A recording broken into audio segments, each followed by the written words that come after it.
question, and not a specific takedown, but one thing I can share is that for a very long time in my career, I tried judo, and I love judo, but I realized that for this game, wrestling is way better than judo, and I can show you why. Let's come here. So like judo is like this, right? I'm posture up, have his collar, have his sleeve, and I'm gonna try to take those like this and that. The bad news for this game and judo is that if he pulls guard on me, pull guard on any way you want. Just pull guard. Just no, pull guard, like sit up. I feel like I'm far to the over under. You know, you can see like I'm kind of going to the knee cut over here and that. Versus just come back. Wrestling is a different idea. Like wrestling, I'm over here. Now if he pulls guard on me, just pull guard. I'm over there. You know, I'm 1 inch to go to the over under. So I think the fact that wrestling you have a lower base and judo you have a tall base for this game makes more sense. So now answering your question, I started doing wrestling in 2014, and 2015 was the best year of my career. So I think wrestling had a big play there. And one thing that was a big change for me is that I would start every match, and if you pull guard, I'm low and I can go to the over under. If you don't pull guard, I could pull half guard, or I could always try a double leg. If the double leg works, let me take it down, I wouldn't need any shifts to the over under. And if the double leg doesn't work, if for some reason I go for the double leg and you sprawl, I would sit and you are on my half guard. So it was a really good matching game. Like I could always try the double leg works great, I take him down. Doesn't work, I pull half guard, it's all good. And if he pulls guard, I'm low enough to go to the over under right away. Make sense? So like, and I know you're a wrestler, so this is good news for you. All the pressure bashing stuff is good news for me. And yeah, and also like wrestling is constantly pressure, which makes sense with the over under. And yeah. I wanted to ask about adaptations for the no-gi of the over under. Yeah, so this is, and it's a funny answer because, all right, so I'm a big believer that with the gi, if you master the over under, that's it. You don't need variations. If you brainstorm all the what ifs, all the entries, you will be able to use the over under all day long against anybody, against any guard, and etc. etc. So you don't need variations. No gi, if you were rolling for a person for more than 20 or 30 minutes, and it's the summer, and there's no AC in the place, and we are totally feeling like butter, like you are totally sweat, I'm totally sweat, the mat's sweat. Let me show you what happens. With the gi, there's a lot of friction here, right? So I control your gi, if you try to push me away, you're not gonna be able to, right? We saw that. With no gi, if we are dry, same thing happens. Like you try to push me away, I have enough friction here. But if we're totally sweat, you are totally sweat, I'm totally sweat, the mat's totally sweat, when you push me, you might slide towards the wall, the door there, I'm gonna slide towards the mat over there, and we're gonna lose the whole thing. So no gi, if I notice that it became that type of butter, I might try to switch to the body lock pass or to the chest to chest half guard. Okay, because I do feel we need a better friction than just lower body control. Like just lower body control, if you're totally sweat, it's so easy to disengage, you know, like, so you need that body lock or that chest to chest half guard. You can probably hit that triangle faster too, right? No gi, right? Yes, yeah. Easier to escape as well because you can just yank things out. But so the bottom line is like with gi, if you master this, you're good. You can use this against everybody every time.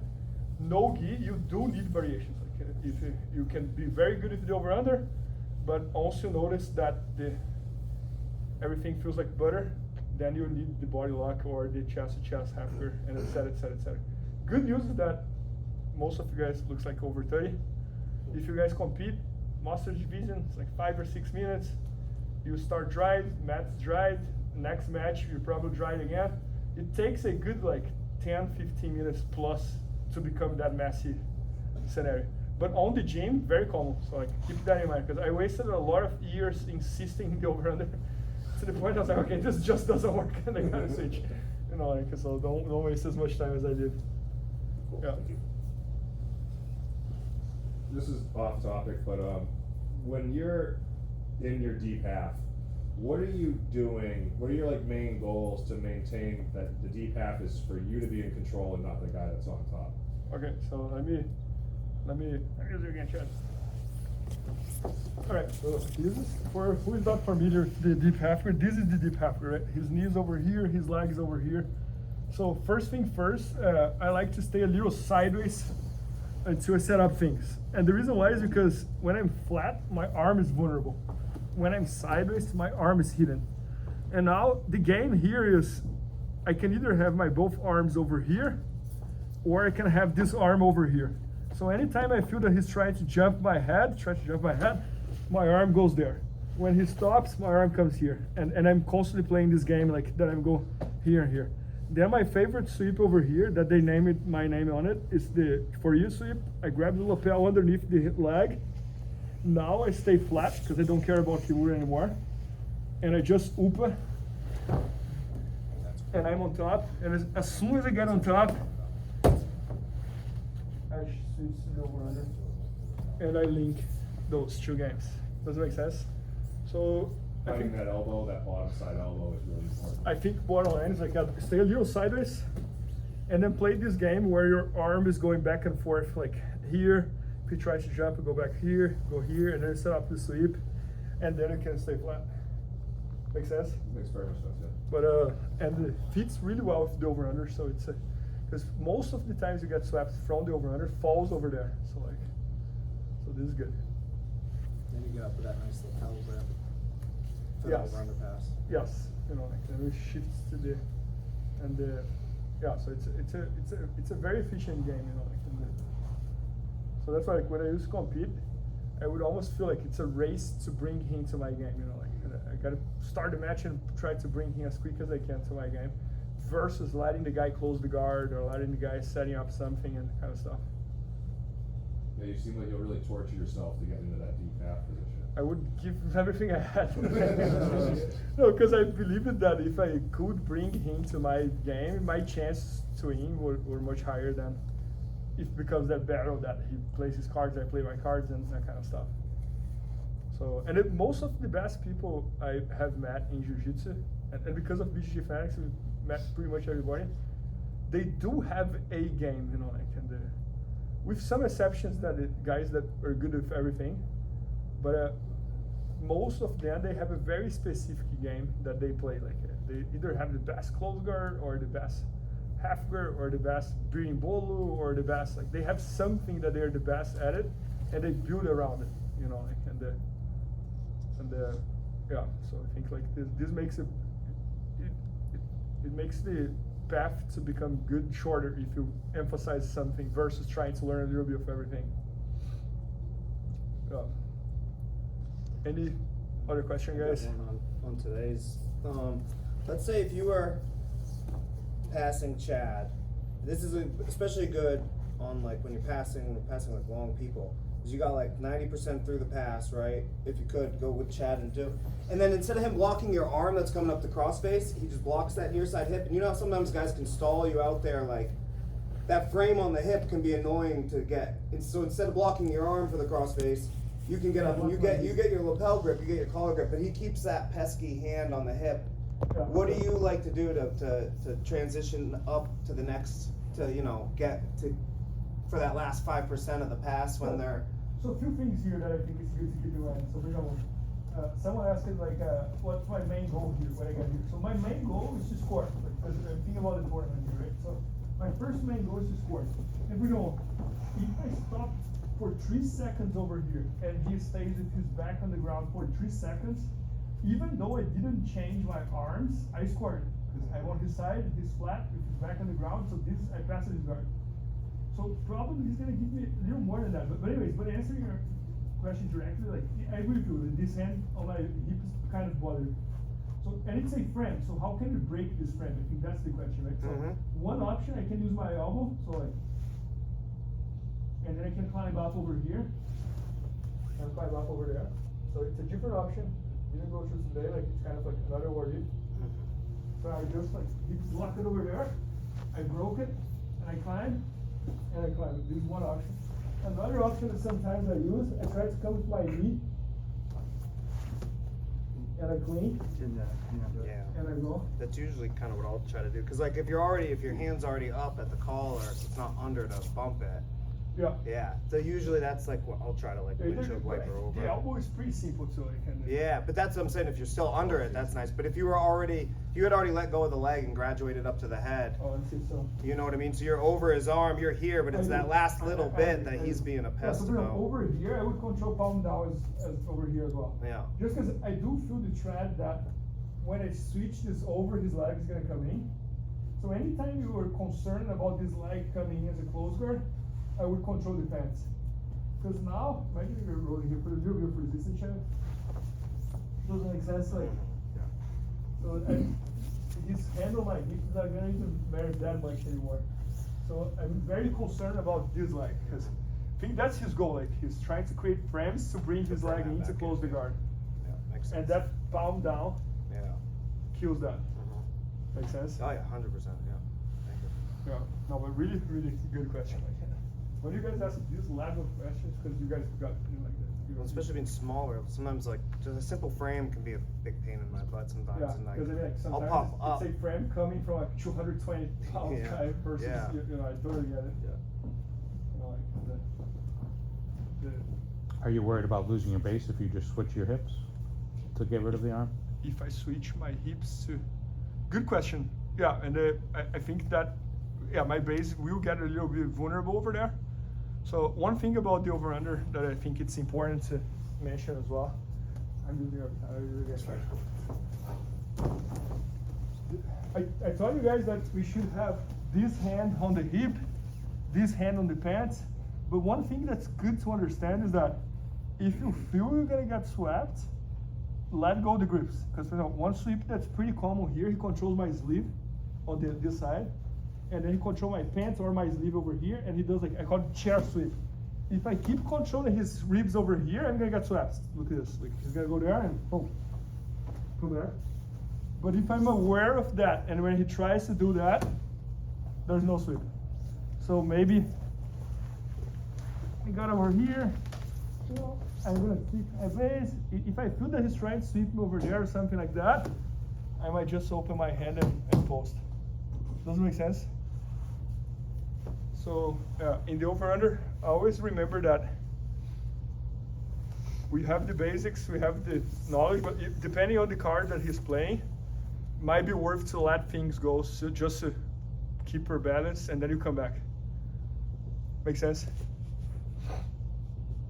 And any other guys? And I went to visit the Daisy Fresh when they were the very first gym, and it was one of the craziest jiu-jitsu experience that I ever had in my life. Like, the place was totally crazy. And Daisy Fresh, is that what it was? That was on like YouTube or something. it was on Flow Grappling. I think it was the most watched documentary ever at Yeah, Flow I think Grappling. we kind of started watching that. Yeah, She told me yeah. about it. I looked at the place and I was like, what the hell's going on in this place? Yeah, and, It's awesome. and it was sort of crazy. He took us there, it was like midnight, and there was like 30 people on the mat sleeping, a bunch of people in the car sleeping as well. It's like, but he does a good work there. Like, it's a lot of unprivileged people that start doing jiu-jitsu and they change their lives through jiu-jitsu. So I'm a big fan of the work that he does. Awesome. Following that same line of questions, so being a female, we talk about me finding like a female close to my size and shape, that would, a lot of those things would translate to something I could take from. Yeah, so I do believe the over-under can work for everybody. If the person's heavier, it's easier, definitely, because you're putting pressure and you have more weight to put pressure in than that. But I do believe the over-under can work for you as well. And for everyone, doesn't matter the weight. And if you're lighter and you're going against a person who's way heavier than you, there is a chance you might need to apply some variations. Just because, like, if you're going against a guy who's like 200 pounds, he might frame your shoulder and there's no way to break that frame. just because there's so discrepancy on size and strength. So you might need to add some variations to it, but I do think you can apply most of the things as well. And especially when you're going against a female, your weight, your belt, and that kind of stuff. You know? I was wondering about like your competition mindset, because you hear a lot of people emphasizing staying calm, you know, but I feel like when I watch your matches, sometimes you're like very fired up, you know. Yeah, no, like jiu-jitsu was my job back then, right? And even yesterday I met one of my training partners. That was like the guy I shared the podium a bunch of times, Leon Nogueira. We even shared the one world title. Like we were roommates, so he didn't compete in the finals, which nowadays maybe we would nowadays because jiu-jitsu changed it. But anyways, and someone asked in the lunch like, what was your mindset to win the tournaments? And his answer was like, was a survival mindset. Like I had to win, I had no other choice because I wouldn't pay the bill if I didn't win. That was my only way to make a living, you know. Like, and I wouldn't say that my one was just that, but that was was not a hobby. You know, like I had to win, and I would try to be very calm until I would shake the hands and start the match, and then I would try to be very aggressive at that point. And especially if this game, because you saw like this game is almost like a race to bring the guy to that track. So I would go as much aggressive as I could in the very beginning of the match. And Marcelo had a very good mindset for jiu-jitsu that he shared with me right when I moved to New York and made a difference. He was like, when you're winning every tournament, everybody has an impression about you. It's not a bad impression, like this guy might be crazy good. So when you start the match, go as hard as you can, because if you go slow and the guy closes the guard and he starts touching you, he starts seeing that you're a human. You're like, oh, it's not as hard as I thought. Versus if you start the match and in his case he would throw like flying guillotines and that, the person thinks, oh my God, it's worse than I thought. And that makes a difference, I think, you know, like, and so I had that concept in mind, so I would always try to go as much aggressive as I could, and to try to win, you know, like, yeah. Bruno, I got a quick question behind you. When you're new and trying to learn and acquire skills, what percentage of your training would you recommend being drilling, positional, situational stuff versus live rolls? Good question, and I think there's no like one answer. I've seen people doing many different styles. I think depending on what's the goal, like submission only, I think like position training becomes even more important than live rolling. If it's like a IBJJF tournament scoring this and that, then maybe live training I feel is a little bit more important than positional. But I think like doing both. Don't know how much percentage. Yeah, our gym's about 30% drilling, 70 to 80% live roll, so a lot of live rolling. And the live rolling is live rolling or is positional training? It's roll. That's the shake hands and roll. Mm-hmm. Yeah, like I don't think a lot of the stuff that you guys teach on the outside, the BJJFANATICS stuff. Yeah, I don't think it's wrong, but I do feel like the positional training like starts from the side control, and the guy on board has escaped, the guy on top has to attack, has a lot of value, you know, like, so I would. And this is something that you can do before the class, after the class, open mats, like just start on the side control and try to get out. Perfect. Start on the mount, try to finish the guy. And I do think it's important, but live rolling is very important as well. So like, the good news is that jiu-jitsu nowadays, there is a lot of like content online, not only on BJJFANATICS, but also YouTube, etc. And a lot of schools, there's a lot of like open mats and that, so you can always like create your own training a little bit if you want to. Like go to the open mat, pick a guy and work on this. Watch something online, try before the class, try the live rolling, and so I think it is good. And there's no recipe, you know. Like, and I have seen like people doing many different methods and working and not working, and so. Thank you. Yeah, no, but good question. One thing I learned in jiu-jitsu, the small victories is what builds the confidence.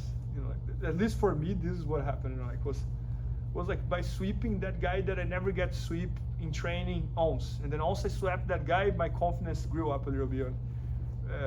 Finishing that higher belts that was impossible to finish, and one day I got to finish him, my confidence went up. By winning that very small tournament, you know, like by beating that opponent that always beat me, and then you gradually grow the confidence. And in my case, in the highest level, one way I would think about it sometimes, like I beat Xande Ribeiro beat Roger, so why can I not beat Roger? I didn't, but that was my mind, like I can, you know, if Xande beat him and I beat Xande, it's not impossible, like there's a chance over there. So like that was always like what I was thinking, you know, like so because you gotta always create excuses for you that you can win, you know, like, because it's so easy to think negative and think that everybody's better than you. So it's almost like the evil and the angel here talking, you know, like, so you gotta feed this guy a lot as well, like, but I think the small victories in life as well, like you got promoted on your job, you finished that project that was very hard, and your confidence makes sense.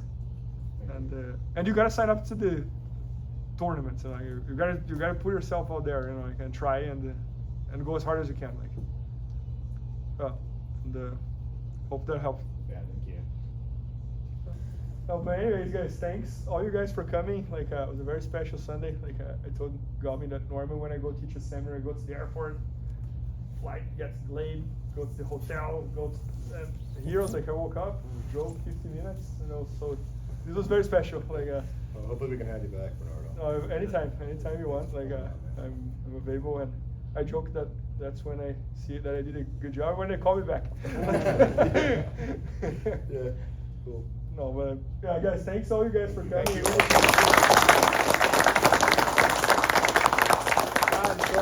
Just you drive up, and then you drive down.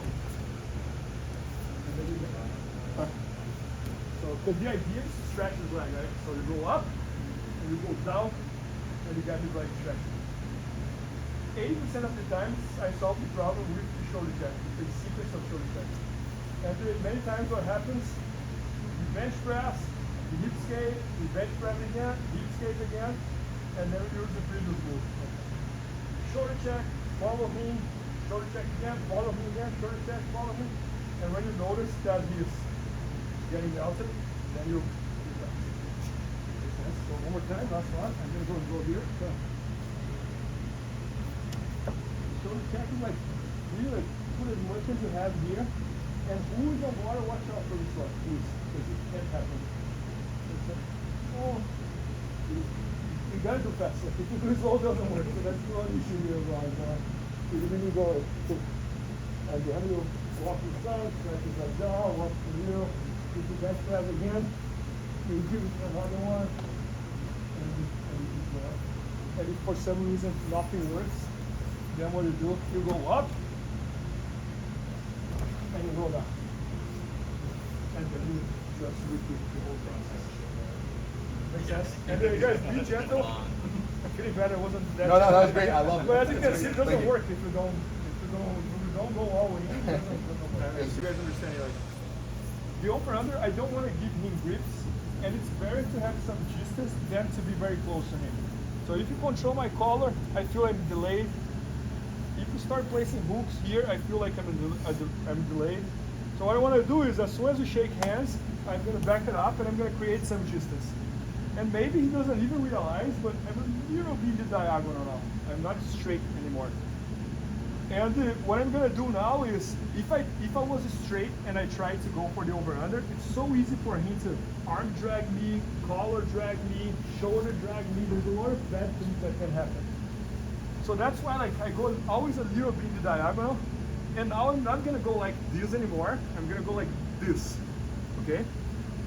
And the last thing I'm gonna say is, the over-under pass, it is a very slow motion type of passing, but there is one time that we gotta put some speed, and it's the entry. So for the entry, put as much speed as you have. How much speed? The maximum that you have.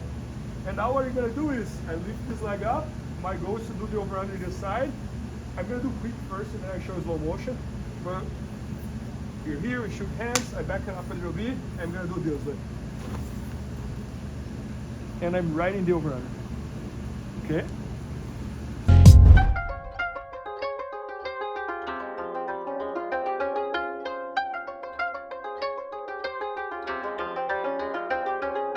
Thanks for watching. Please like and subscribe to support more jiu-jitsu content, and follow on Instagram and Facebook. Os.